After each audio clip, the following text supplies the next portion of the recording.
વાત કરશું હાસ્ય. હાસ્ય એટલે એક પાનામાં લાઈન કરીને બનાવેલી એક નાનકડો ભાગ. યુગો પહેલા પૃથ્વી પર માનવીનું અવતરણ થયું. પુરુષ અને સ્ત્રી બંનેનું અવતરણ એક સાથે થયું. બંનેનું એક જ સરખું વજૂદ હતું. સમય અને સમાજ વ્યવસ્થા થતા ધીરે ધીરે સ્ત્રીઓની અવગણના થવાની. સ્ત્રીઓનું સંપૂર્ણ વજૂદ હોવા છતાં તે હાસ્યમાં જતી રહી અને આના હિસાબે પોતાનો આત્મવિશ્વાસ ગુમાવી સ્ત્રી પુરુષના પડછાયામાં જીવવા લાગી. પુરુષ અને સ્ત્રી એમાં કોઈ સરખામણી કે એમાં કોઈ બરાબરીની વાત નથી.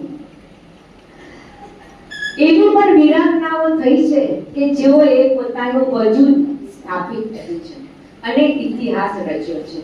તો એ સવાલ એ આવે છે કે તો શું દરેક સ્ત્રી પોતાનું વજૂદ સ્થાપિત કરી શકે? ચોક્કસ કરી શકે. બસ જરૂર છે કેટલી સક્ષમ બનવાની અને નોલેજેબલ બનવાની. તો બહેનો, અત્યારે લડાઈ એ નથી કે પુરુષ સાથે બરાબરી કરવી છે કે સરખામણી કરવી છે. લડાઈ છે આપણી સ્વ સાથે, સ્વ જાગૃતિ માટે.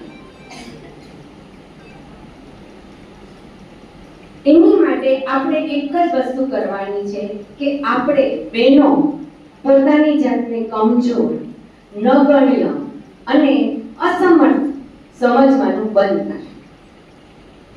પોતાની જાતને ખૂબ પ્રેમ કરે અને એવો આત્મવિશ્વાસ કેળવે કે હું સક્ષમ જ છું.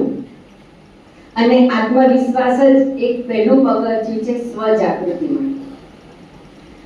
આપણું મંડળ આજે 29 વર્ષ પૂર્ણ થયા. આપણે અનેક ઇવેન્ટ્સ, વર્કશોપ અને કાર્યક્રમો દ્વારા બહેનોમાં જાગૃતિ લાવવાનો 100% પ્રયાસ કર્યો છે અને એનું રિઝલ્ટ આપણી સામે છે. દરેક બહેનોએ પોતાનો પ્રોગ્રેસ, પ્રગતિ કરી છે અને આપણો એક જ એમ રહ્યો છે કે સ્વને ઓળખો, સ્વને જાણો અને સ્વને ઉજાગર કરો.